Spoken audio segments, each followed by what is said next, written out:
Bon, on va peut-être bientôt commencer. Alors, bienvenue à tous. Donc ce soir, nous allons avoir le plaisir d'écouter Christophe Poulain qui va nous donner un exposé donc, sur son package Prof Maquette. Donc Christophe Poulain, comme vous l'avez deviné, parce que c'est aussi l'auteur de Prof Collège et Prof en Collège, c'est absolument incroyable. Et donc c'est un contributeur d'exception, moi je le maintiens, de la communauté tech par ses packages, mais aussi c'est un grand métaposteur devant l'éternel hein, quand même. Il a créé des packages. Alors bon, il rechigne à les mettre sur le CETAN, mais je pense qu'un jour je vais réussir à le convaincre. Il a des packages métapost qui font des choses tout à fait extraordinaires. Voilà. Il me semblait que je voulais dire un autre truc, mais là ça m'échappe. Bon, eh ben, en tout cas, je laisse la parole à Christophe. Christophe, tu peux peut-être au moins partager ton écran, parce que sinon on ne verra pas grand-chose. Éventuellement, activer ta caméra si tu veux dire faire un petit coucou aux gens. Et voilà, je te laisse la parole. Alors, attends. Il faut que je règle ça. Alors, l'écran entier. Hop. Hop.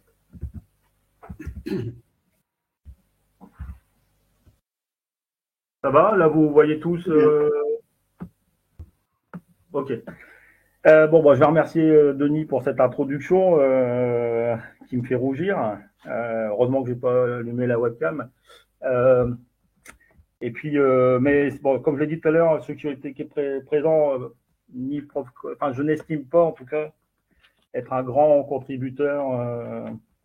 Les deux packages, sont ce qu'ils sont. Alors, ce soir, je vais vous présenter ma façon de travailler avec la tech à travers justement le package Prof Collège, Prof Maquette, pardon. Et puis, n'hésitez pas à poser des questions après.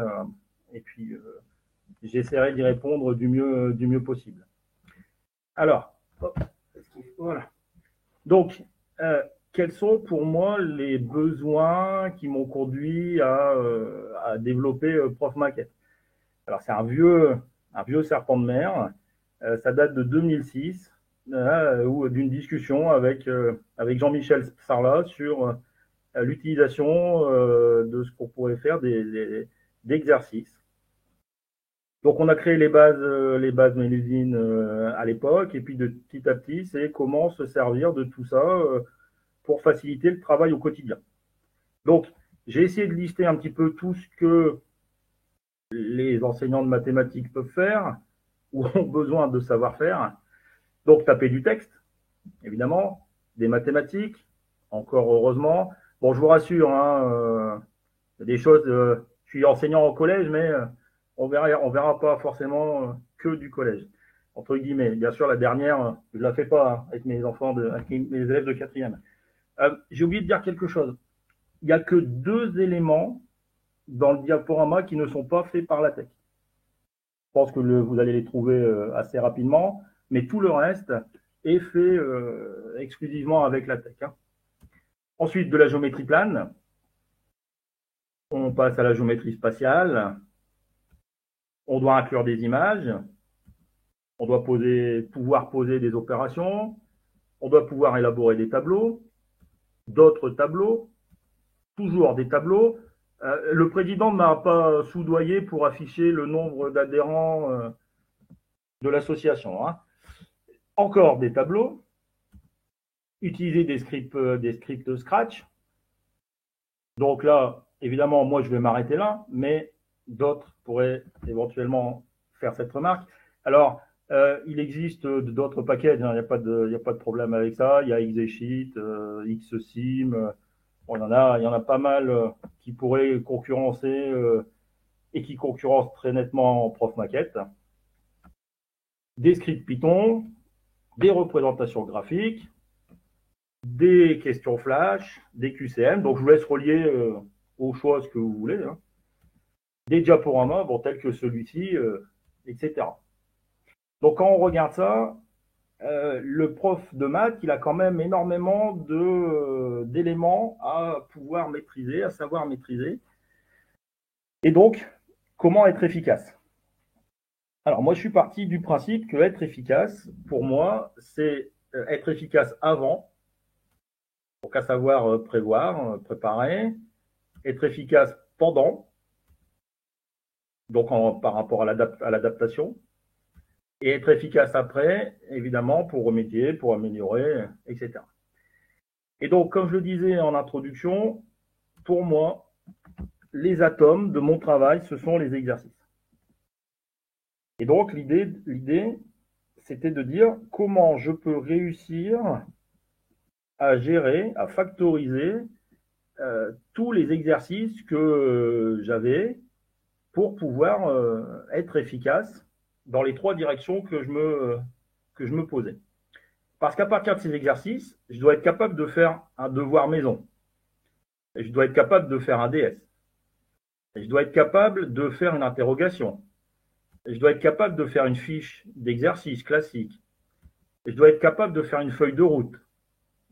Je dois être capable de pouvoir faire un contrat de confiance. Et je dois être capable de faire un parcours personnalisé, une feuille pour les élèves à profil, une course au nombre, et puis plein d'autres sorties comme un diaporama, on en parlait tout à l'heure, une feuille pour AMC. Je sais que l'association a reçu Alexis Bienvenu il y a quelque temps. Faire des questionnaires à choix multiples, des feuilles de travail en autonomie, des brevets blancs, des cartes à jouer, des pixel art, alors là c'est une feuille que j'ai appelée parce que je l'ai trouvée aux États-Unis Big Ten. Et donc le principe, alors il s'appelle Big Ten, mais là c'est Big Nine, c'est que dans les 9 exercices qui sont là, en fait toutes les réponses sont proposées ici dans le cadre B. On peut proposer de faire un crack the code. Donc, pardon, je répète. Crack the code. Toutes les réponses ici additionnées donnent le code à trouver. Un crack mot. Moi, je l'appelle crack mot, mais mot de passe. Et donc, où là, chaque réponse est associée à une description permettant de trouver une phrase, un mot, une suite. Ce matin, avec mes élèves du LIS, j'ai fait une suite logique, par exemple. Une enquête. Donc là, le principe, c'est que vous voyez, donc il y a 9 suspects, 8 exercices, et toutes les solutions de ces exercices sont parmi les 9 qui sont là, le coupable étant la réponse qui reste. Alors, à ceux qui pourraient penser que c'est extérieur à la tech, pas du tout. Tout ça est fait par la tech. Alors, ici, plus précisément, par Metapost. On peut dessiner des monstres.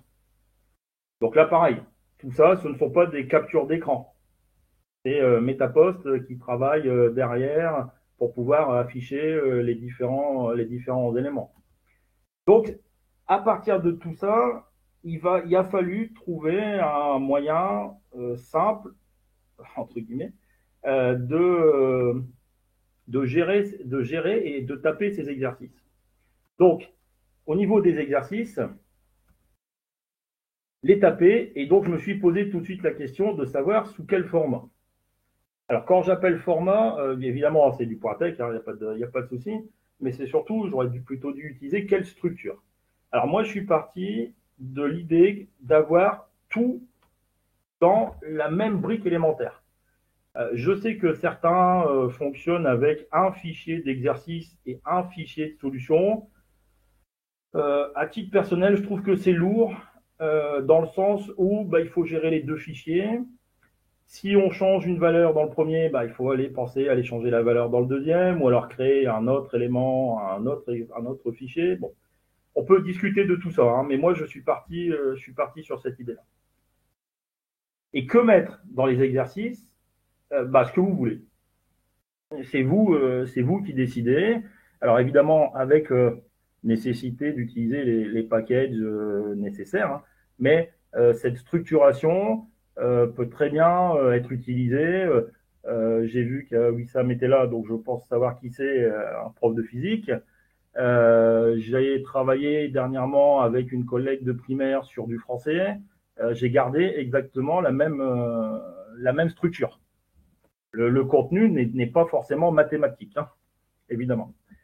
Donc, moi, partant du principe que je suis prof de maths et que mes contenus sont mathématiques, évidemment, j'ai utilisé prof collège. Et je vais aller très vite, hein, parce que ce n'est pas le but de la présentation, mais je suis parti un peu sur le même style d'idée, à savoir comment je peux me faciliter le travail pour taper des choses un peu rébarbatives comme celle-ci. Donc, il y a des macros, évidemment, des commandes derrière. Le code étant sur le CETAN, pas de souci pour aller les voir. Hein, je ne vais pas m'étendre là-dessus.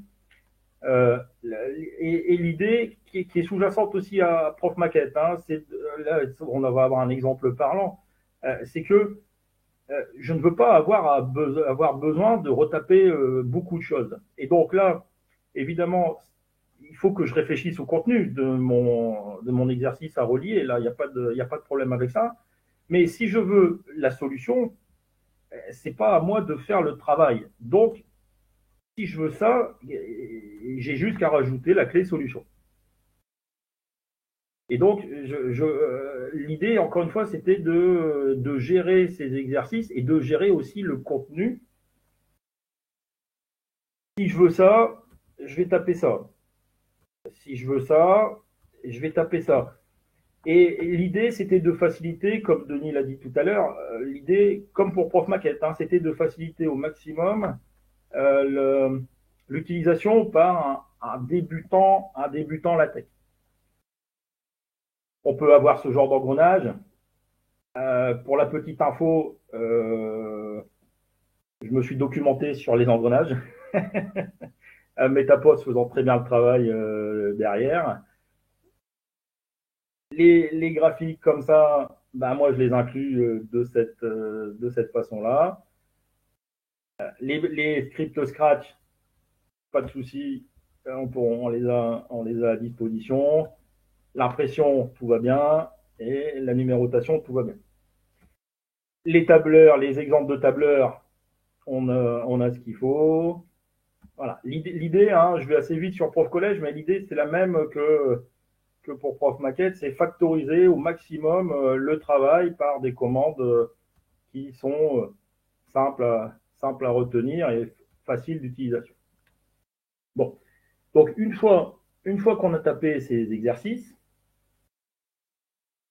comment Prof Maquette va les utiliser? Eh bien, l'idée, c'était de dire, est-ce que je peux avoir un package, un seul, qui me gère tous mes exercices? Et donc, mon préambule se résume quasiment à ça. Vous remarquerez l'absence de fonte.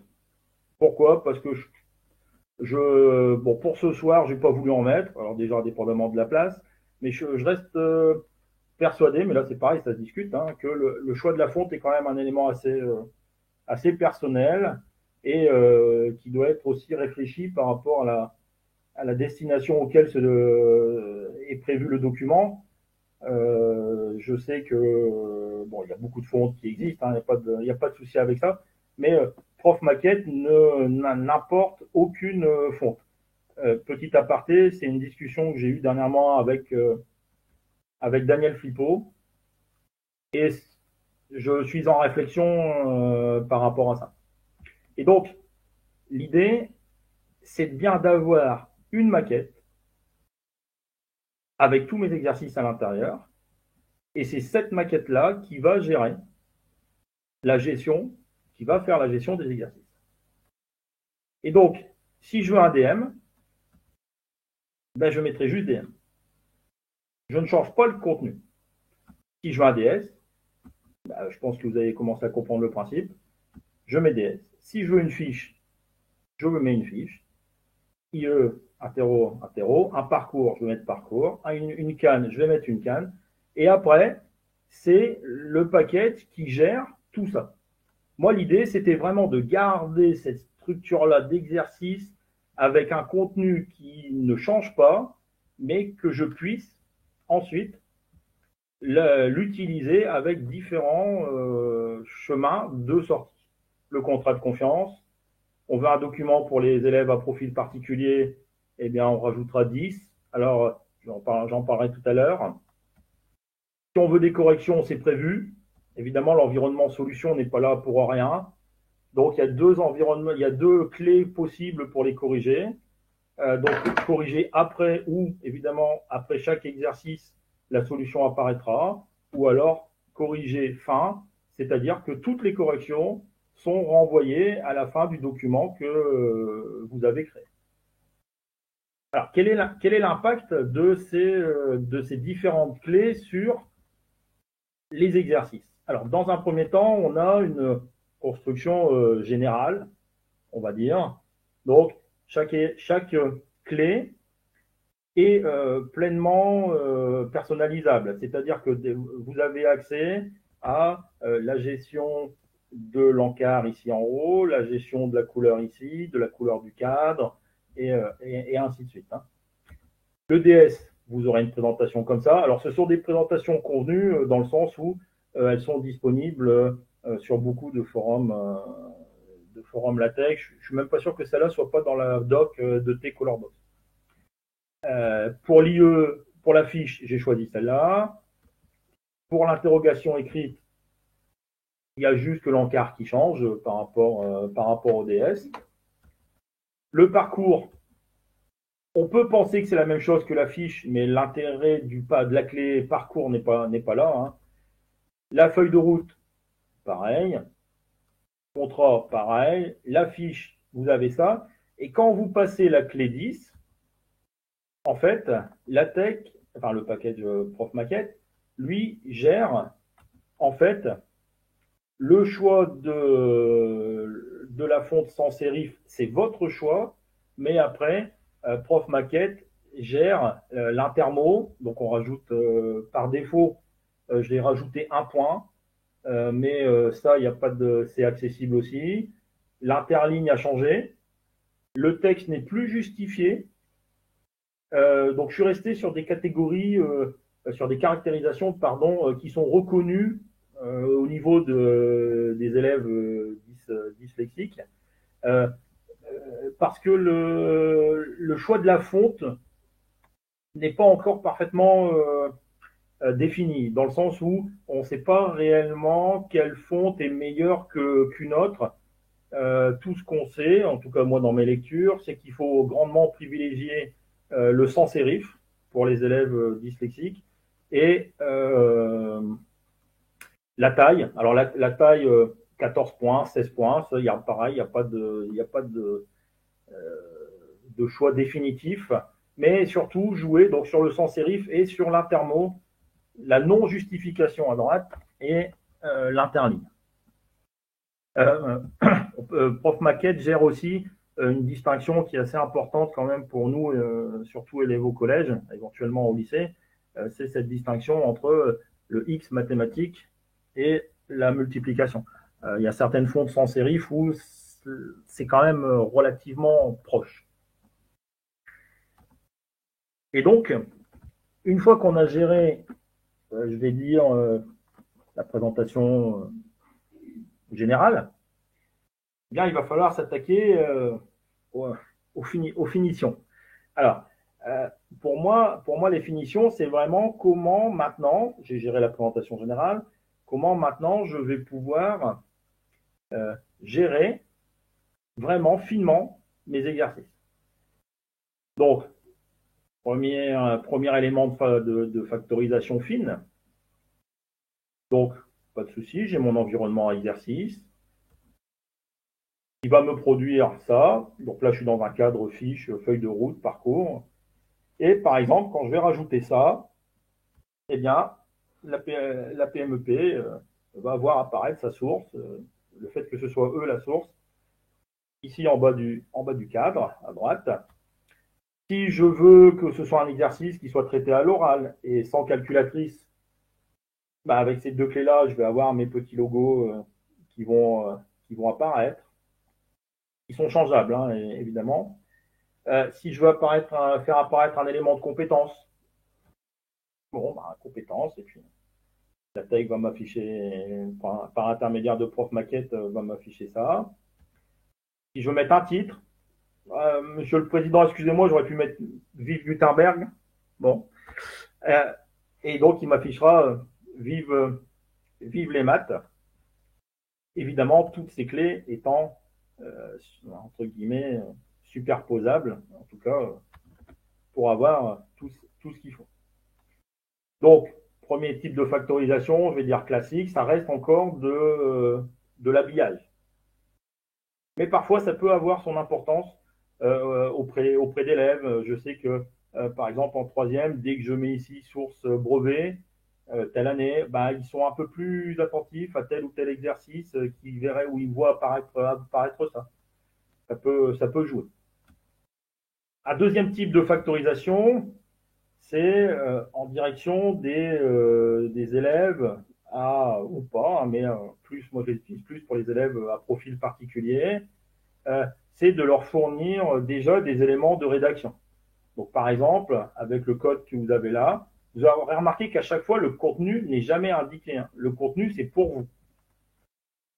Eh bien, vous aurez 3 lignes d'affichage après l'exercice.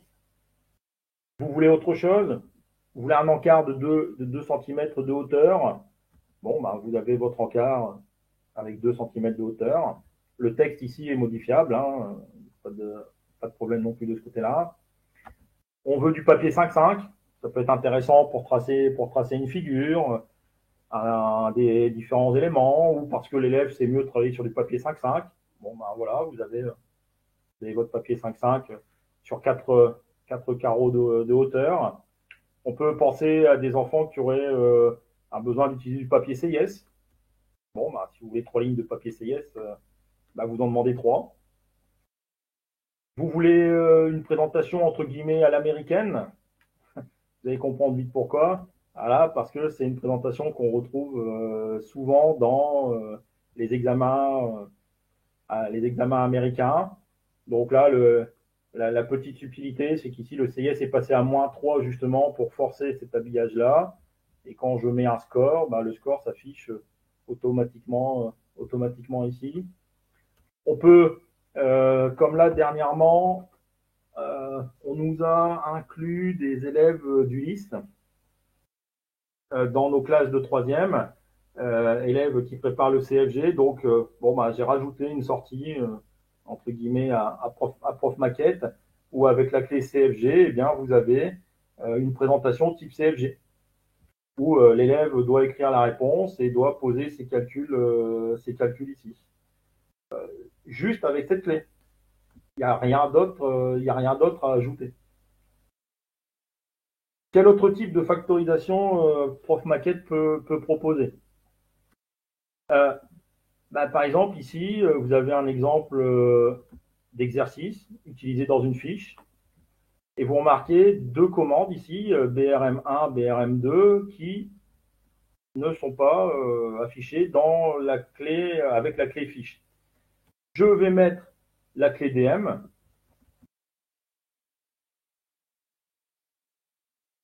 Il me semble bien que 2 plus 1, ça fait 3.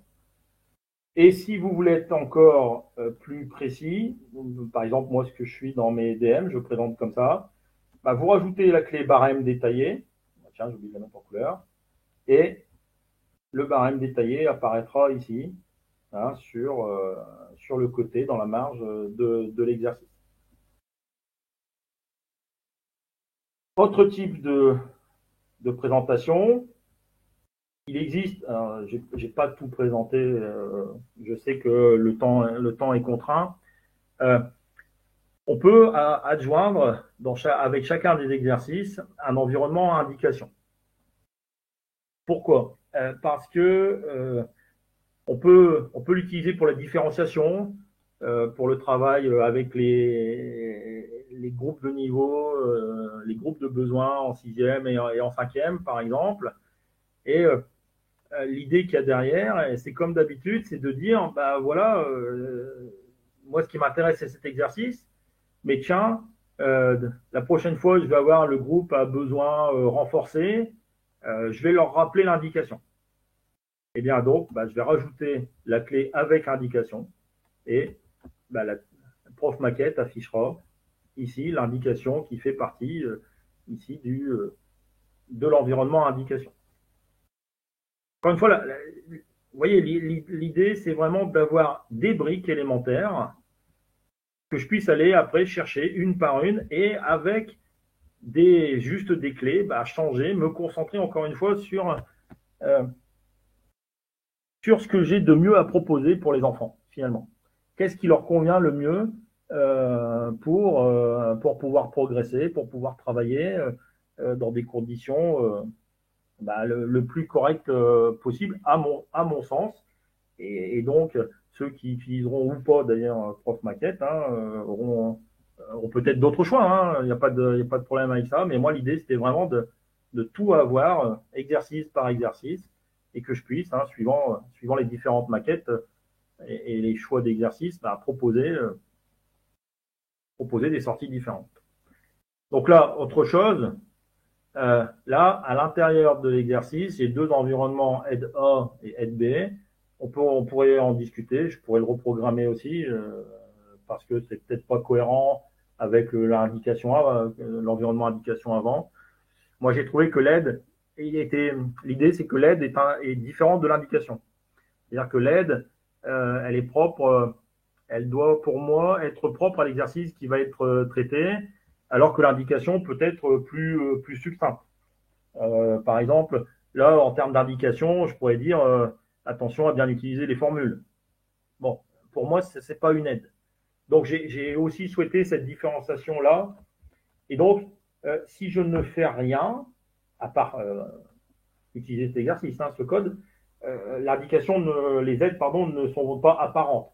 Donc, je peux très bien imaginer la chose suivante. Je prends cet exercice-là et je l'utilise dans ma classe de 3e où il y a des élèves de bon niveau. Et puis après, je fais une deuxième fiche où je rajoute cette clé-là. Et donc, apparaîtra que la première indication. On peut discuter, peut-être que j'aurais dû mettre A pour l'aide A, B pour l'aide B. Bon. Là, j'ai pas de retour particulier par rapport à ça. Alors la question évidemment qu'il y a derrière, est-ce que je n'ai pas de retour parce que personne n'utilise Prof Maquette, ou est-ce que je n'ai pas de retour parce que personne n'utilise ce système d'aide?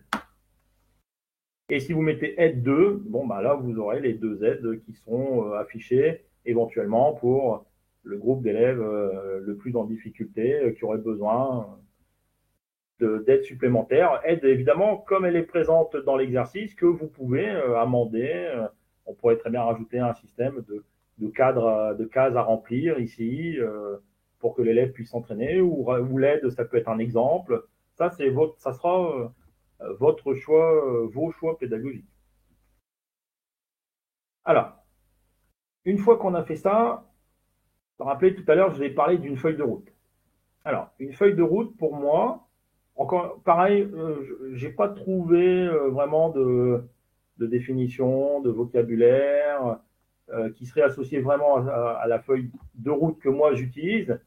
C'est une idée que j'ai trouvée dans un document de Thomas Castanet qui proposait ça. Et je me suis dit, tiens, pourquoi pas l'utiliser dans Prof Maquette.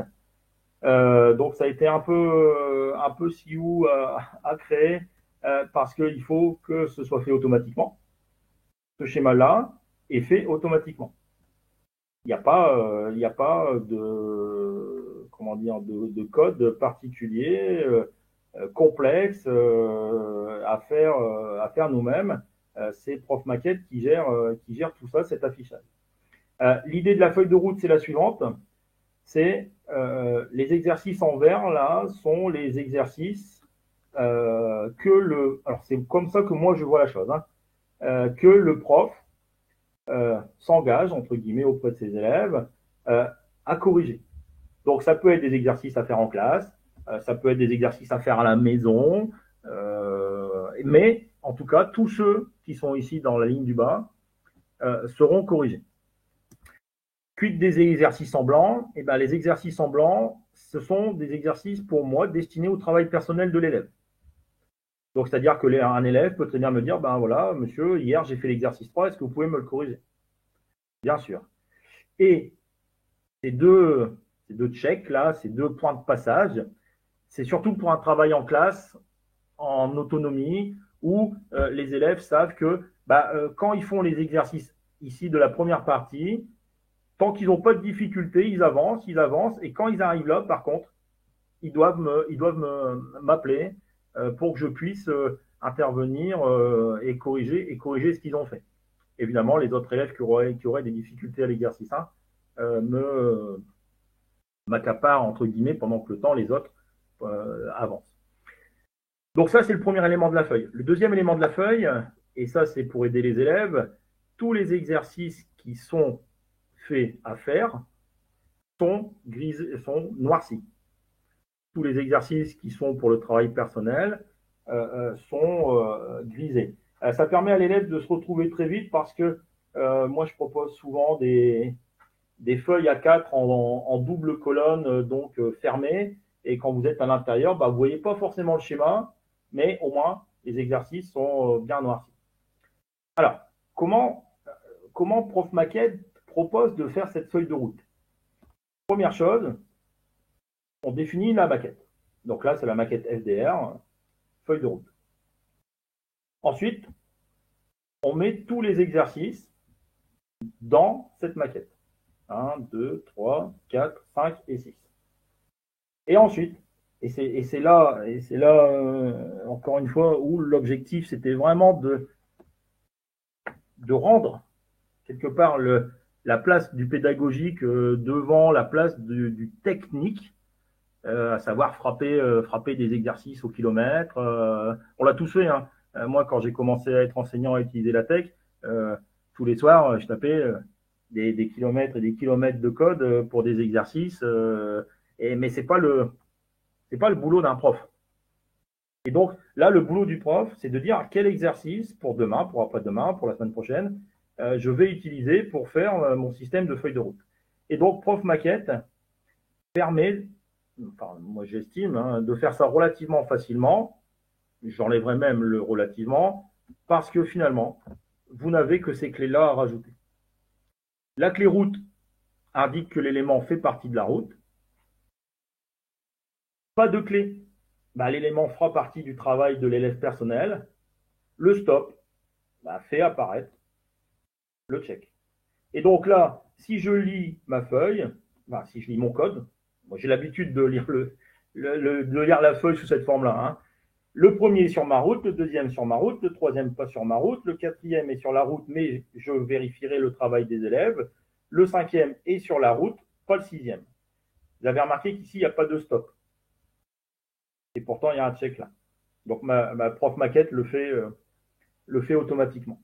Et donc, vous voyez encore pourquoi cette idée d'exercice, d'atome, de noyau du travail, de mon travail, prend énormément d'importance ici, parce que grâce à Prof Maquette, en fait, je gère les exercices. Et l'idée, c'est que là, mes exercices, ok, je sais ce qu'il y a dedans, je sais où je peux aller les chercher, ce que je peux mettre. Et finalement, comme je l'ai dit, je me concentre sur vraiment le côté pédagogique. Demain, ma feuille de route, elle aura cette tête-là, parce que je l'ai décidé de la faire comme ça. Et je peux vraiment me centrer sur le contenu de mes exercices. Est-ce que celui-là, finalement, il est si intéressant que ça à faire en classe? Est-ce que j'ai besoin de le corriger? Ou est-ce que c'est pas juste une redite de l'exercice précédent? Après, c'est des choix. Vous pouvez très bien dire, bon oui, moi, je fais pas de feuille de route et je mets que les exercices que je vais corriger. Ça, tout est possible, tout est réalisable. Oui. Le choix revenant évidemment à l'auteur du document. Alors, vous aurez compris que c'est pas de souci pour choisir, mais comment faire pour afficher ce code? Bon, vous demanderez à Prof Maquette affiche la feuille de route. Alors, pour le côté technique de la chose, il faut 2 compilations, évidemment. 2 compilations, pourquoi? La première, on stocke, on récupère les exercices qui sont dans la feuille de route et ceux qui ne sont pas dans la feuille de route. On récupère où se trouvent les stops. Et la deuxième phase, on affiche cette feuille de route. Alors, Denis, tout à l'heure, me disait que j'étais un utilisateur de Metapost devant l'éternel. C'est vrai. Mais il faut pas être sectaire. Et donc là, c'est complètement du TIGS. Il n'y a pas de mystère derrière. C'est TIGS qui travaille pour pouvoir faire ce chemin de feuille de route. Alors, une autre aparté, c'est que cette structure-là, pas trop vite, Christophe, cette structure-là est compatible tout niveau et tout, je vais même aller jusque-là, et toute discipline. C'est-à-dire qu'un enseignant de primaire pourrait très bien utiliser ça. Un enseignant d'université pourrait très bien utiliser ce procédé. Évidemment, les contenus des exercices seraient parfaitement différents, on est bien d'accord. Mais un enseignant de primaire pourrait très bien faire des listes de verbes, de tables de conjugaison à compléter. Et à gérer quand même comme ça. On pourrait très bien imaginer 2 verbes du premier groupe et un troisième qui serait à faire à la maison. 2 verbes du deuxième groupe et un troisième qui serait à faire à la maison. Là, avec la collègue de primaire avec qui j'ai travaillé dernièrement, c'était des accords verbe sujet ou non pronom. Et j'ai présenté avec prof maquette. Alors, une fois que vous avez bien compris le principe. Moi, Christophe, je t'interromps. Il y a 2 questions. Donc, si tu reviens au transparent précédent. Attends. Au transparent précédent. Il repasse plus en plein écran. Voilà. Ici. Et voilà. Donc, d'abord, tu peux lire, je ne sais pas si tu vois, les numéros d'exercice ont l'air cliquables, demande le président, Patrick. Est-ce que c'est le cas? Alors, monsieur le président, ils le sont. Évidemment, si on active HyperRef. Et il renvoie à l'exercice en question. Voilà, et c'est-à-dire qu'un élève qui aurait cette feuille de route au format PDF, par exemple, peut très bien dire, moi, c'est surtout dans cette optique-là en plus, c'est de dire, je suis devant mon écran, je clique sur l'exercice 6 et je vais, le PDF va aller m'afficher l'exercice 6. Ok, et Antoine demande, à juste titre, pourquoi le 3 pointe entre le 4 et le 5? Ici et pas Alors, entre le 2 parce que l'idée, c'était de le faire avant le check, mais que ça peut être complètement, pareil, complètement déconnecté. Deuxièmement, ça peut être aussi, quel choix j'avais fait, je crois, c'était de faire, comme je travaille avec des A4 au mode portrait, mais en demi-colonne, il fallait que je gagne de la place. Et donc, mettre le 3 ici, et décaler le 4, par exemple, ça aurait pu me faire perdre de la place. On verra peut-être une autre présentation juste après qui pourrait convenir un peu mieux à Antoine. D'accord, mais ce qui est bizarre, c'est qu'effectivement, le 3 ne soit pas entre le 2 et le 4. C'est ça qui paraît un peu bizarre. Ça dépend parce que je peux très bien décider de mettre que le premier exercice, c'est le 4. Ah, d'accord. Et donc là, il y aurait 1, 2, 3. Ouais, après, ça reste mon choix de présentation par rapport à ça. Et Antoine souhaiterait quoi? Que le 3 soit décalé ici? Mais non, mais Antoine, tu peux prendre la parole, n'hésite pas. Oui, mais je pense qu'on a la même interrogation. En fait, c'est pas tellement le cercle avec le 3, c'est que la ligne dépasse le 4. Donc, si la ligne pointait entre le 2 et le 4, ça serait plus, on suivrait l'ordre de... Oui, mais l'idée que j'ai derrière, c'est que le travail personnel de l'élève, en fait, il peut le faire dans n'importe quel sens. S'il a envie de faire que le 6, il fait que le 6. Le principe, c'était de bien dissocier tous les exercices qu'il y avait à faire et qui seraient corrigés des exercices du travail personnel. Et donc, c'est pour ça qu'ici, je n'ai pas fait pointer. Deuxième remarque, là, c'est un exemple simple. Mais imaginons que là, j'enlève le 4, et donc il faudrait pointer à la fois ici, plus à la fois là-bas, et puis faire fi du check. Et ce n'est pas dans la façon dont j'ai interprété le document de Thomas Castanet. Mais pourquoi, ici, dans ce cas-là, n'as-tu pas. C'est parce que si tu veux, on lit les exercices en dessous, dans l'ordre naturel 1, 2, 3, 4, 5, 6.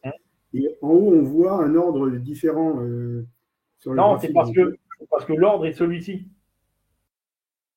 C'est l'ordre dans lequel les élèves doivent le faire, c'est ça? Oui, oui. Et l'ordre dans lequel en fait, moi, les exercices blancs, on imagine un élève qui a fait tout cela et à qui, et par exemple, quand il me reste du temps en classe, et ben, je lui dis, vas-y, fais les exercices blancs. Et là, après, il gère. Il y en a qui commencent par le 6 parce que c'était juste chez celui qui a fait le 5. Puis il y en a qui vont commencer par le 3 parce qu'ils vont recommencer de là, et puis déplacer comme ça. J'avoue que j'ai jamais eu cette remarque-là par rapport aux enfants. Eux, ça les embête pas. Ils ont le 1, le 2, le 4 à faire. Ils savent que le 3, bah, ils le feront plus tard, en fait. Et dans le code, qu'est-ce qui. Tu montreras peut-être tout à l'heure comment quel code fait que tu as la ligne du 3 qui pointe après le 4? Bah, c'est le choix que j'ai fait. À savoir que là, sur le haut, c'est toute la liste des exercices blancs qui seraient à faire avant le check. Ah oui, parce que je peux très bien aussi dire, par exemple, à quelqu'un qui serait arrivé ici au premier check, arrête-toi là et fais les autres exercices blancs. Et dans ce cas-là, il les ferait dans l'ordre 3, peut-être 6, 7, s'il y en avait d'autres. D'accord. Bon. Je ne sais pas si ça répond bien à la question d'Antoine ou au souhait, mais je pourrais regarder pour proposer une autre présentation. Hein. Mais moi, j'ai peur que ça fasse beaucoup, dans certains cas, ça fasse beaucoup de tirer comme ça pour pointer bien réellement la position entre le 2 et le 4. Enfin. Moi, l'idée, c'était ça. C'était l'élève qui fait 1, 2, 3, 4. Moi, je check. Et si j'ai envie, je lui interdis de passer à la suite et je lui dis, vas-y, fais le 3, 4, 5. Et comme ça permet aussi dans l'idée, si je fais ça, d'avoir tous les élèves qui seraient arrêtés, par exemple ici, et qu'on les amène tous à cet endroit-là. Je ne sais pas si ça réussit à convaincre Antoine. Oui, mais en fait, moi, je suis pas enseignant, fait que peut-être qu'il y a des éléments qui m'échappent, là, mais. Non, mais j'entends ta remarque, j'ai noté, je regarderai. C'est juste que quelqu'un qui n'est pas habitué, il voit 1, 2, 4, puis il se demande pourquoi le 3 points. En fait, je t'assure, hein, moi, ça fait déjà 3 ans que je fonctionne comme ça. Les élèves, ils se posent pas la question. Hein. Et tout niveau, hein. 6, 5, 4, 3, ils se posent pas la question. Ils savent que les blancs, Monsieur Poulain, il les corrigera pas et qu'ils sont à faire à la maison ou pas d'ailleurs. Hein. Non, ça c'est autre chose. Mais tout cela, ils sont corrigés. Et par contre, ceux-là, ils sont faits dans l'ordre où ils sont proposés. C'était aussi pour leur dire. Pardon? Ouais, c'était aussi pour dire que l'exercice 3 qui est là, en fait, il répond au même thème. C'est pour ça qu'il y a aussi qui est relié au check. C'est aussi le même thème que le 1, 2, 3, 4, quoi, entre guillemets. Allez, vas-y, Denis. Oui, Sam a levé la main aussi. Ah. Oui, moi, ça me choquait pas spécialement, là, le 1, 2, 4. Je voyais ça comme le fait que initialement, tu aurais fait ta liste d'exercices parce que c'est de manière graduelle la difficulté, par exemple. Et quand tu prépares ta feuille de route, tu dis, bon, le 3, finalement, il reprend un petit peu trop des choses du 2. Je vais le mettre en optionnel. Et donc, vraiment, il est complètement à part, mais en termes soit de notion, soit de difficulté, il se situe entre le 2 et le 4. Mais dans la feuille de route à faire avec les élèves, tu l'as squeezé. Et donc, moi, ça m'a pas paru aussi dérangeant que ça de voir ça. C'est une liste d'exercices où tu en as mis un à part, un peu après coup. D'accord. Non, mais je retiens l'idée d'Antoine. Hein, et si je peux proposer les deux, pourquoi pas. disons, c'est pas tellement, je pense, une idée, c'est plutôt une surprise, si tu veux, de voir. C'est surprenant de voir ça, quoi. Ouais, non, mais moi, je le prends comme idée. Comme ça, si je peux rajouter quelque chose à Prof Maquette. Bon, allez, Euh, vas-y, tu continues? alors, si on poursuit, donc après, l'histoire, là, c'est une histoire du contrat de confiance. Alors, le contrat de confiance, alors là, pareil, ça a été assez. Alors là, c'est un contrat simple, mais ça a été assez, en termes algorithmiques, assez embêtant à poser, entre guillemets. Donc l'idée là, c'est que en fait, il y a deux lignes de niveau, c'est-à-dire la ligne du haut pour les élèves les plus en facilité et la ligne du bas pour les élèves qui auraient un peu plus de difficultés. Par contre, ils peuvent se rejoindre sur certains attendus communs qui permettent de faire le test, de faire des tests sur la classe en entier. Alors tout, là, c'est encore une fois, là, c'est très simple, hein, mais vous pouvez très bien, alors l'idée, bien sûr, vous pouvez très bien avoir plus d'exercices ici en bas, plus d'exercices pour ceux qui seraient en facilité, parce que pour aller plus loin, et ici, que un ou deux. C'est pour, là, c'était juste pour présenter l'idée, et surtout pour bien indiquer qu'encore une fois, c'est juste la clé qui change, quoi. Et donc, là, ici, le 1, vous avez donc, quand vous mettez confiance égale A, vous êtes sur le parcours, entre guillemets, en difficulté ou en remédiation, ça vous l'appellerez comme vous voulez. Quand vous êtes sur le B, vous êtes plutôt sur euh, la ligne en réussite. Et quand vous mettez, par contre, les deux, eh bien, vous avez un élément qui se rejoint. Là, j'avoue que j'ai pas testé en temps réel. Euh, c'est pour ça qu'ici, peut-être que certains demanderaient la différenciation tout à l'heure sur les exercices noirs et gris sur la feuille de route. C'est un élève qui me l'a dit la première fois. Il m'a dit, monsieur, quand je suis derrière, je suis obligé de retourner la feuille à chaque fois. Est-ce que vous pouvez pas faire quelque chose? Je dis oui, tiens, t'as une bonne idée. Donc, on a fait ça. Mais là, le contrat de confiance, je l'ai pas testé. Donc, mais si demain il me prend une idée de l'utiliser, eh ben pas de problème. Je sais que je n'ai que mes exercices à choisir et que je peux facilement avoir cette présentation. Donc ici, à place de affiche FDR tout à l'heure, vous avez affiche contrat. Et donc vous avez votre contrat de confiance qui apparaît. Alors peut-être que c'est ça qu'Antoine voulait, plus une présentation comme ça. Donc là, c'est plus des parcours personnalisés. J'anticipe la question du président. Les exercices sont cliquables, mais pas ceux qui ne sont pas à faire. Parce que là, l'idée, c'est que suivant le choix de l'élève, eh bien, il y a un certain nombre d'exercices à faire ou à ne pas faire. Et donc, par exemple, là, le parcours A, l'élève doit faire tous les 6 exercices. Le parcours B ne doit faire que le 1, le 2, le 4, le 5. Et le parcours C ne doit faire que le 1 et le 6.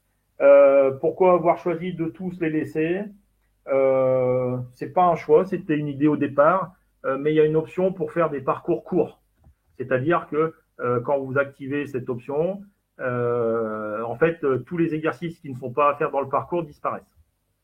Et donc ici, pour le B, ça serait marqué évidemment que 1, 2, 4, 5. Et là, ici, que 1 et 6. Et comment obtient-on ces représentations? Je pense que vous avez compris un peu l'idée. Vous mettez les trajets. Donc, là, on voit bien que tous les exercices sont dans le trajet 1. Ici 1. Les trajets 2, c'est celui-là, celui-là, celui-là, celui-là. Et le trajet 3, c'est le premier et le dernier. Et vous affichez les différents parcours avec une commande similaire aux deux autres. Donc, affiche parcours, où là, vous mettez le nom du parcours que vous avez choisi. À savoir qu'ici, le 1, 2, 3, ça peut être, comment on peut dire, Padawan, Jedi et Grand Maître, par exemple. Moi, une fois, j'avais utilisé serein, rapide et en confiance. Voilà. Donc là, j'ai pris un exemple 1, 2, 3, mais ça peut très bien être ABC, CM1, CM2. On pourrait faire ça sur le cycle 3. CM1, CM2, 6e, ou alors CP, CE1, CE2. Voilà. Ça, il n'y a pas de. Vous pouvez très bien choisir n'importe quel type de nom pour vos chemins. Alors, je sais qu'il me fallait faire court. Donc là, vous avez sous les yeux un exemple complet d'un document. Je vais le détailler un peu plus après. Mais encore une fois, tout est fait avec la tech. Hein. Là, il y a absolument rien d'extérieur. Et vous voyez apparaître d'autres éléments de personnalisation, d'utilisation. Alors là, c'est cliquable en réalité. Là, c'est pas cliquable parce que pour des raisons de place, c'est une image du document que j'ai fait. Et donc, la petite clé, quand vous cliquez dessus, en fait, elle vous envoie vers la correction associée. Et quand vous cliquez sur le petit 1 ici, il vous renvoie vers l'exercice associé. La petite altère, c'est pour donner des automatismes. Par exemple, à travailler sur Internet. Vous avez tel ou tel exercice qui pourrait convenir à travailler individuellement.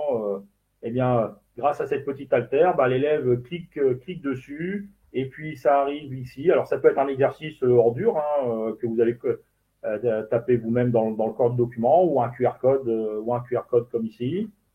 Et là, vous avez les solutions des exercices. On remarquera au passage que l'exercice 4 n'a pas été corrigé. On va voir comment Prof Maquette gère ça après.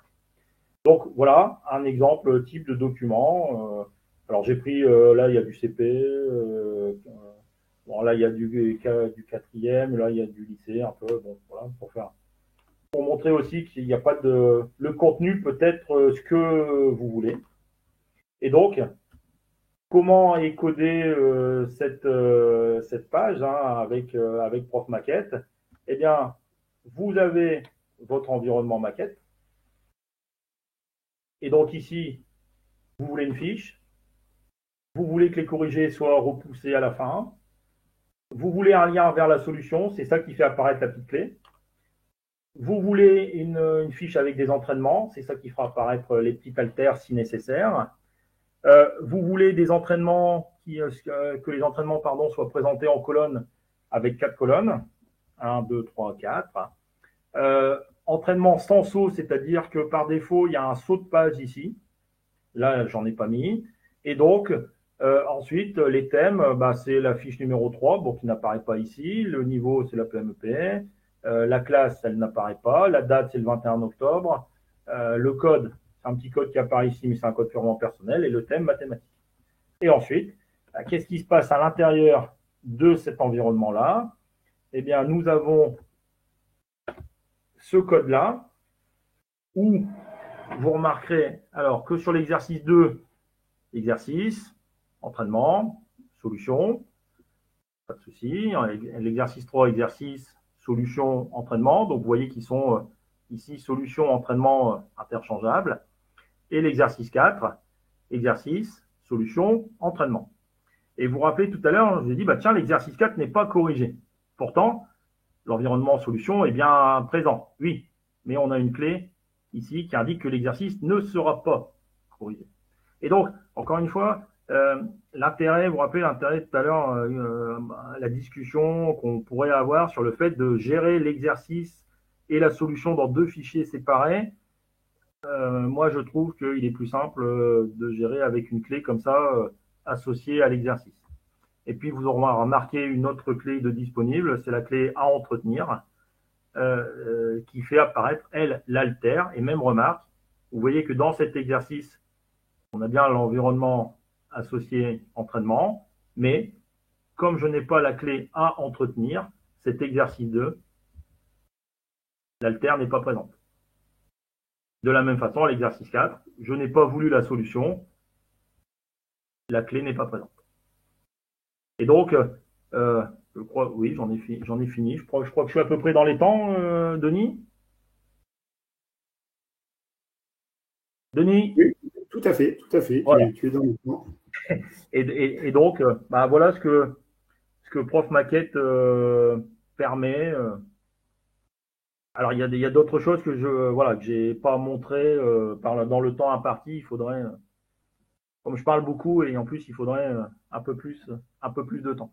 Mais en tout cas, voilà ce que Prof Maquette peut, dans l'état actuel, déjà, vous permettre de faire par rapport à ça. Donc moi, je travaille tout le temps, ça fait maintenant pas mal de temps que je travaille comme ça, avec, avec des exercices tapés à l'avance. Voilà, par exemple, là, on a, avec Sébastien Lozano, on a tapé toutes les cannes, les courses au nombre 2025 qui sont sorties là au mois de mars. Donc là, on a CP, CE1, CE2, donc ça fait 60 exos, CM1, CM2, 6e, donc ça fait 4 et 2, 6, 6 x 30, 180 exos, donc 240 exos de disponibles par exemple, comme ça directement, ou qu'on peut aller inclure ici sans problème. Et donc une petite feuille de travail pour mes Ulysse, par exemple ce matin, hier, ça a été assez vite pour la préparer. Quel choix d'exercice je fais? Je veux une canne, hop. Quel choix d'exercice de CFG, hop. Et puis vous avez vu tout à l'heure avec les différentes clés, capable de générer les encarts, les sorties, les différentes propositions pour adapter à ces élèves particuliers. Merci à tous. Alors,